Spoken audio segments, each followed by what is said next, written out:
Welcome, everybody, and welcome to Real Stories, Real Change. And today we have Lauren O'Callaghan coming to us from Australia. Oh, Lauren, do you want to tell us where you are in Australia? Yes, I am in Geelong in Australia, in Victoria, just an hour south of Melbourne. Great, it's lovely to have you here today. Thank you. It's lovely to be here with you. So let's get started. So tell us about the change, the event that occurred in your life. Yeah, so this particular event wasn't something I had planned at all, and I surprised myself in how it came about. So at the time when this occurred, I was living in Torquay, and I was in a long-term, really good, solid relationship. And on paper, I guess not on paper, but from the outside, life looked pretty good. um, However, internally, what was going on for me, I was pretty low within myself, which is strange because I was in theatre at the time too. So you've got to have a bit of confidence to do that. But I actually was still had this low self worth, I would say, which made life difficult to appreciate life to the fullest when you're feeling low about yourself. And so what I was doing at the time was I was in rehearsals for a show called A Lower Low. And one night before rehearsals, I was getting ready. I don't like to be late for things, and I got an inspired hunch, I guess I'd say, or a nudge to go and get some documents certified, and meaning I just needed a signature from a police officer or a pharmacist or someone. And they weren't urgent. There was nothing pressing about them, but this impulse was really strong. And so before rehearsals, I got them together and just went to the local police station.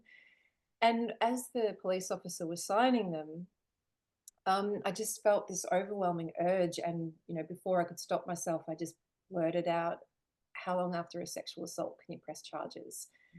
And this is the moment, Kimberly, that really um, turned my life in a completely different direction, like a massive pivot. And at the time, I was really wanting to flee. Like this whole heap of fear just came up. Like, what am I doing? I hadn't even thought about this in over a decade. Like, no one in my life knew about this.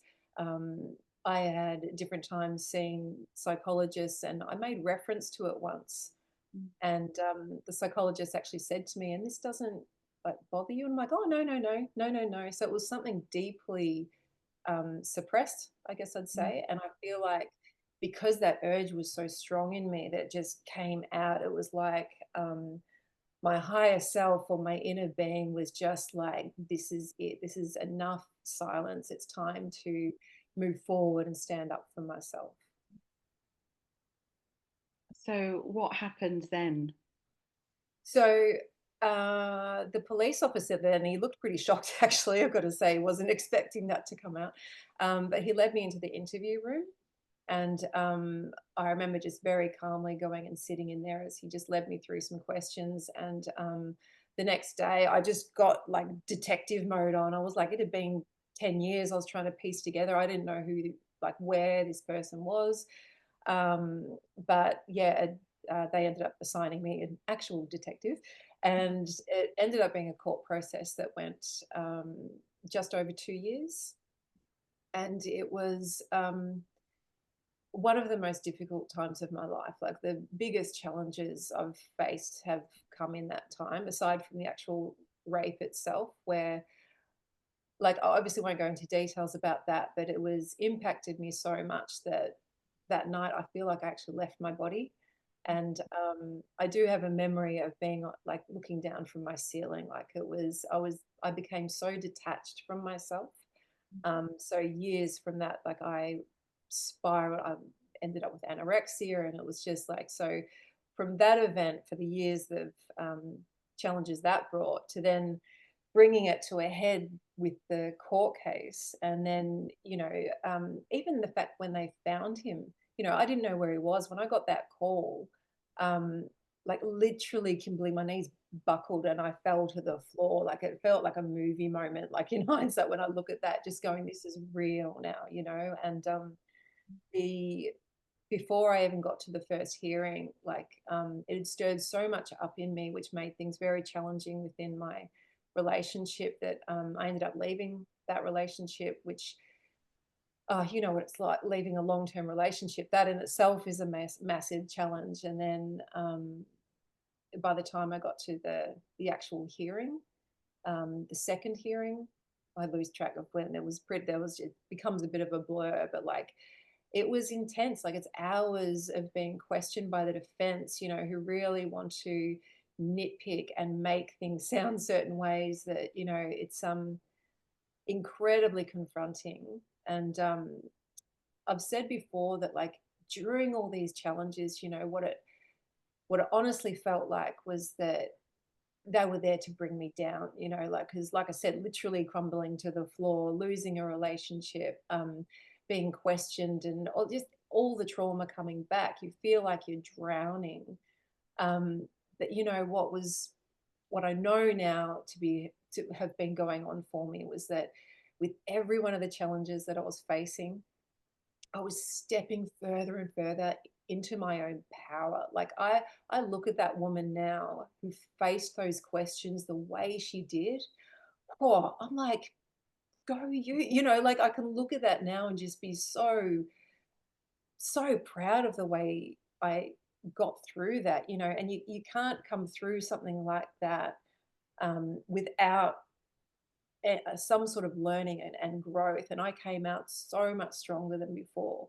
And, you know, even though it was difficult, very, very difficult losing that relationship at the time, um, what I'd done, you know, I'd created more space in my life for um, the next love of my life to come in, you know, who we ended up getting married. And although that marriage is, you know, we're no longer married, but we have our two beautiful children, you know, and from there, I see now in hindsight just all these gifts that come from all of those challenges. And it's just like, it, I might be going on a tangent now, but I'm just saying that from that, you know, all of those challenges and seeing now the gifts within them is just pretty special to view it differently now. Yeah.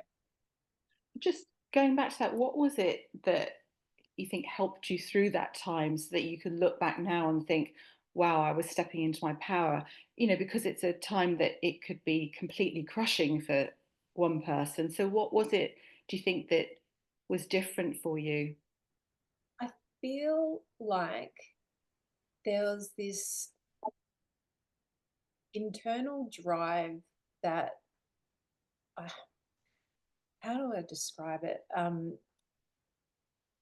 I feel like I tapped into my guidance and my support team unknowingly to me. Like because I uh, because I followed that inspired hunch, you know, that was my intuition telling me to get down there. And I feel in hindsight I continued to do that. It was following my my intuition really and my guidance, and this deep knowing that I was worth fighting for. um, it's interesting because if you'd asked me that at the time, I wouldn't have known because I was just going through like survival mode, just taking it step by step. But when I do look back and see these other moments where, like, even leaving my relationship, like that could have been so easy, it would have been much easier to stay in it because I was in my early 30s. That's a long term relationship. You know, I wanted to get married, I wanted to have children, our families got along, we had a home together. Like, that's so much easier to stay there. But that internal knowing that I needed to move on, and knowing now that the reason being that I need to be with the person who was going to help me bring my children Mm. here. Knowing like it's yeah, the power of our intuition, if we tune in and follow that, can lead us down the paths we're meant to go down, I think. Yeah. And that intuition, is that something that you sort of had put a name to at that time, or had you always had that as you grew up? No, I feel like I didn't know then. I feel like ever since there was a moment when I was 15 where it was another difficult time. So my family was going through some challenges that I wasn't aware of because they were doing the thing of just everything's fine. And as a as a kid or adolescent, you can sense when things are off. And so I remember laying out in my backyard, feeling really anxious, feeling really alone. And I was lying there and I just looked up at the clouds and I just had this moment where nothing was said, but I had this overwhelming sense of knowing that my angels were with me. And I'm going to cry. It was the most beautiful, beautiful moment because it's like there's something so powerful about that knowing, like that I was communicated to without words, that I'm being supported and I'm being guided. And I feel like there's been that underlying belief and knowing throughout the rest of my life. And my angels have shown me at different times that they are truly, truly there with me. And even that night when I left my body, um, I actually asked my angels when I tuned back in, when I was in a bit of a state, and I'm like, were you there? Like, were you there with me? And again, this like answer came without words, but I felt like I was being wrapped up and supported, and that my angels were there with me and just helping me have the courage to keep going. Um, does that answer? Yeah, yeah, yeah. So it was something you'd had that knowing from really being a teenager, some kind Yeah, of inner spiritual guidance system. I think so. Yeah, and it's like even in the times when I was silent about the rape and I was in absolute turmoil and like I said, the anorexia and the depression and everything that goes with that, and I would have nights of um, really feeling alone, but at the same time I would journal and I would get my oracle cards out, and I feel like I just still held that little element of faith, that I couldn't articulate, but it's like, why else would I bring my oracle cards out if I didn't have a belief that I was going to receive something? So, Yeah, yeah. yeah. And then going forward from that, um, tell us a little bit about the journey that you've been on since then. So, since the court Yeah, case finished, yeah, yeah. So, I think the moment after that, like, it's an interesting thing. You hear so much about the term stepping into your power kind of thing. I really felt like I literally did. Like as I stepped out of that courtroom, I walked differently. mm, And this was the first time, like I said, I'd been silent for so long. I was ready now to really have my voice heard, not just in a courtroom. And I wrote for the first time on Facebook. I wrote this big post about what I'd gone through, and I started receiving messages from women sort of thanking me for speaking. And I feel like now this is like I feel grateful to be in a strong enough in a position to keep my voice being heard, because I know it does help other people who are in that position of feeling voiceless. Because I know for myself, when I was silent and I would hear other women speak of their experience, although it was a different exact experience, an exact story, they were sharing a part that helped me feel like a part of my story was being shared and I was being heard through them. So, yeah, I feel like that's a part of what helps me get stronger, is speaking more about it. But from then, it's like the momentum had started about getting stronger and stronger. And then the next really big shift, and I feel like this is where all the light bulbs went off. Like all these seeds had been planted for generations, and it was just like all of a sudden in 2020, I was ready. And so what the next thing that really happened for me was the beginning of 2020. And as I said, I feel like majority of us will have a 2020 story moment of either a light bulb or transformation sort of happened for many of us. And it was when I was really feeling the fear. And at the time, my kids would have been 3 and 18 months.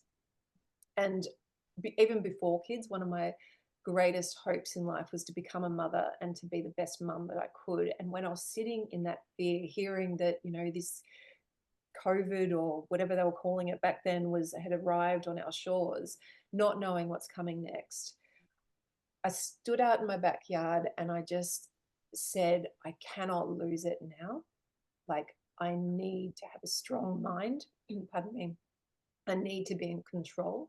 And in hindsight, now I know what I was doing there. I put a call out to the universe, and it was like the universe answered within the next day. It was like, here you go. My brother sent me a YouTube clip of Bob Proctor talking about, it was called The Good News, and he went on. Oh man, it was just like I was on. I was doing the Bob Proctor coaching for 13 months, and it was within that coaching when I heard that we are not our thoughts. And Mm, it was mind blowing to me, like absolutely mind blowing that I am not my thoughts. Like I can choose my own thoughts, and then that will help me create the life I want. This was like coming from where I had been buying into my negative thoughts, like for most of my life, that was what I listened to, and I just believed it without question. Hearing that now and like then, knowing that, that was like the biggest transformation, I think. I mean, every element of what I've shared has led to this moment, but this was like I am now in control of how I feel and creating the life I want. And that's what I feel so empowered with that now. And I keep coming back to that now. And that's why, I mean, the image behind me is women in a circle. I've now become like a women's circle facilitator, and I try and share as much as I can to help other women elevate. And yeah, man, what a powerful thing to know. And like, even though I'd heard it decades before, like I said, when you're ready to hear something and you take it on, that was that moment for me. wow. And what's life like now then? Oh, now, well, I can tell you, I said earlier about feeling when you have low self-worth, it's so much more difficult to enjoy life because that negative voice that I just spoke of doesn't want you to, in a way. Like when you're feeding that and listening to that and believing it, it's really hard to enjoy your life. Mm, But now, because I know the power of my thoughts and I know that I can choose them, I know that it's in my control to elevate myself whenever I am feeling low. So I tell you, I am in the best, like, I feel the best within myself than I ever have in my life. And that is the best I can ask for, to be feeling that good within myself. And knowing that I'm a work in progress and that will only get better and I can continually grow and expand. Like, it is just, it's powerful, powerful. It's a powerful place to be. And, even though it's never like life ebbs and flows, and it's like that law of polarity, it's never going to stay in one place and you're going to have bad times again. But I look now at the way I navigate the difficult times is so I get through it with so much more ease these days, because I use my mindset tools. I use my life experience as well to know that each time there's a challenge, although I won't see it when I'm going through it, knowing that there's going to be a gift from it, knowing there's going to be a lesson and growth that helps me get through it um, with greater ease. Like even a recent challenge at the time, man, I was even fighting this idea that I was talking about now, just going, I know there's going to be a lesson, but I just don't, it was difficult. But knowing that it will come gave me hope. It makes life easier. mm. And you just mentioned about mindset tools. Are there particular things that you find really helpful for you? Meditation. Meditation is one of my biggest tools, and affirmations. Um, so there are obviously so many out there, but for me, no matter what I'm going through, I will never miss my meditation, like in the morning, um, and doing affirmations and gratitude. That helps me at least start my day on the right trajectory. And I know affirmations can take work, but what I've learnt is to get in the feeling Mm, before affirming. So, as in, pardon me, if I'm feeling really angry, for example, and I want to affirm to myself, I am beautiful, but I'm in a feeling of anger, I actually know there's no point trying to affirm that in that emotional state. I know the most important thing right then is to do something to make myself feel better. And for me, that will be an element of meditation, which can be as simple as taking a few deep breaths. Like meditation, it can be, it's so varied. Um, but it's about just coming into the now. And if I can come into the now, that present moment, ah, I am beautiful. That will feel better then. That will help me then if I can get, you know, choose my thoughts, not buy into the anger and come back to that Yeah. feeling first and then affirm that what I want. Thank you. And I wonder, Lauren, now if you were to look back at your younger self, would you have something you'd want to say to your younger self? Very much, very, very much so. It's interesting. So that question is such a good question. And the last time I've been asked it, um, I've thought of different things I would tell her. Like the things that I say now that I want people to know is their immense power. I want people to know that how worthy they are and how loved they are and how they're not alone. Um, but when I was really thinking about what my younger self would have heard and what she needed at that time and what I want to say to her now is a little bit different from that. And some of the things I was trying to think, like, what could I say to her that would help her, like, almost make a better choice or something like that? And that's when I stopped myself because I'm like, every step that she took was absolutely perfect, So there's no point for me going back to tell her to do anything differently other than exactly how she did it because everything I went through, everything we'll talk about she, her, my younger self, like I couldn't be where I am now without every step she already took. So I wouldn't have the wisdom now that I have to return to her without all the steps that she took. So really what I would want to say to my younger self is thank you. I'm gonna cry. Like just thank you for persisting, like thank you for your determination. Thank you for all the baby steps because they're so powerful. Like baby steps can be so underrated when you're taking them yourself, but they are so incredibly powerful. And I guess in that, what I would also say that hopefully would resonate with her and hopefully will resonate to anyone else right now who feels like that all you can manage now is baby steps is that they st- they are so much more powerful than they feel.